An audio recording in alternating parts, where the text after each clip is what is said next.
All right, everybody, what is going on? Good afternoon. Hope you guys are doing well. And we've got some more honors and awards to talk about with these Seahawks. I know that I already had that video earlier today talking about John Schneider winning Executive of the Year from PW or PFWA, and I imagine other sources will follow. But got another pretty big one here because yesterday, I know this was yesterday. I didn't get the chance to talk about it yesterday, but the NFL announced their finalists for their major honors, and they have quite a few categories, and there is some pretty good Seahawks representation here. So I want to go ahead and take a moment to celebrate what the Seahawks have done in 2025.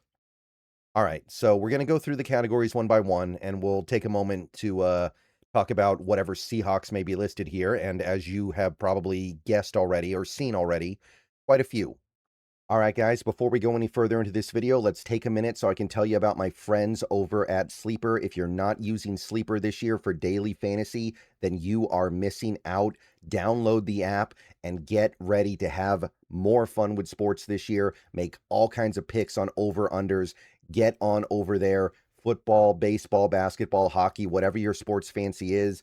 I've got some picks going for this week, the conference championship games. I got the over on Cooper Kupp, 30.5 receiving yards. I got Ken Walker scoring an anytime touchdown. I got Mevis over on the Rams kicking at least 2 field goals. And I got Drake May with the under on 227 passing yards. So get on over to Sleeper. Use promo code SBN, that is SBN, to get a 100% match on your first deposit up to $100 and go have more fun with sports this year. All right. So, by the way, the winners in these categories are going to be announced during the time between the conference championship games and the Super Bowl. So, we don't have to worry about this until after we get clear of the games this weekend. But it will definitely be worth watching out for whether the Seahawks win or lose this weekend to see who takes what. So, NFL honors finalists, 5 in each category. Let's take a look here. So we're going to start with MVP, and there are no Seahawks here, as expected. You got Josh Allen, Trevor Lawrence, Drake May, Christian McCaffrey, and Matthew Stafford, which, where the heck is Myles Garrett? Like, what are we doing here? I guess his team was too bad, but you got to at least make the list, bro. I don't know what's up with that, but anyway, it's kind of a two-man race, or at least it feels like a two-man race with Stafford and May. And generally speaking, the sense that I get is that Stafford is the favorite, but we'll see what happens. So these other 3 guys are just kind of getting participation trophies, which, you know, there's value in a participation trophy, but it's May or Stafford. You got AP Defensive Player of the Year. No Seahawks here, again, as expected. Even though the Seahawks have the best defense in football, they're much more of a unit that comes together and plays dominant rather than any one dominant player and everyone else just jumping on his back. You've got Will Anderson, Benito, Myles Garrett, Hutchinson, and Parsons. And this award's kind of a waste of time this year because Garrett's obviously going to win. If he doesn't win, then what the heck is the point? Like, who else could you even consider voting for? So I'm sure Garrett's going to get it, and he deserves it. He should be taking home something this year. Okay, so AP Offensive Player of the Year. This is where we finally get a Seahawk. We've got Drake May, Christian McCaffrey, Puka, Bijan, and JSN listed as the candidates. Now, it feels like a two-man race with Puka and JSN, and I've already talked at length about that. I think JSN's going to win.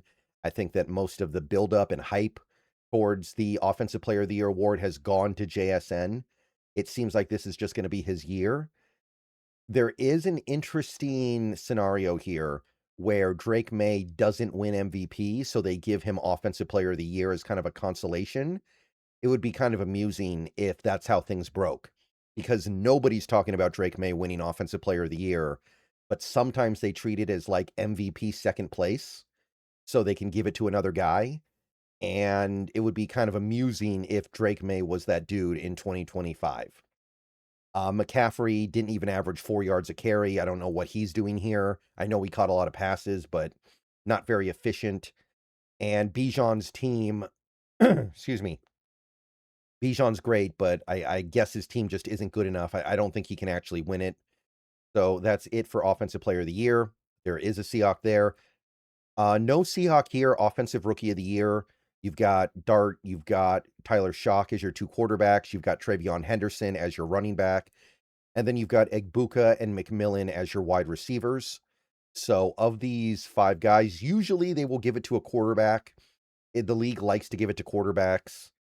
I'm hoping McMillan wins it this year. I think he was the best player. I think he was the most impactful.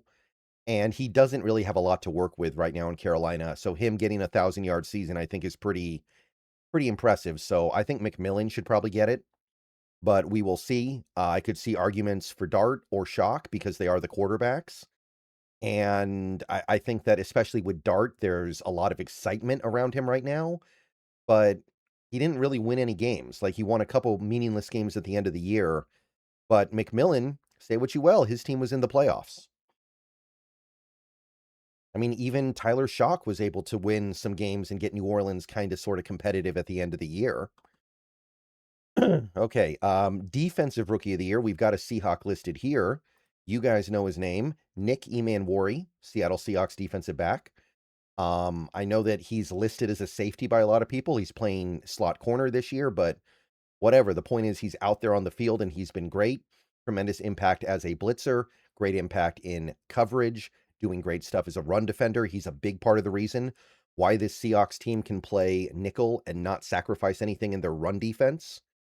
The other candidates are Abdul Carter of the Giants, who is mostly just here for name recognition. He did not have that good of a year. You've got James Pierce Jr. and Xavier Watts, both of the Atlanta Falcons. Both guys were really good this year. I imagine they'll split the vote a little bit because they're both on the same team.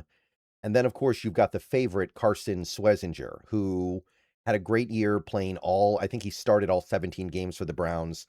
I imagine he's going to win, but I got to admit that Emanwari thing is very compelling when you consider the fact that he was an important starter on the best defense in football. And Schwarzenegger, he's on a great defense too, but he's also on a terrible team. So it is, there are some things to take into consideration there.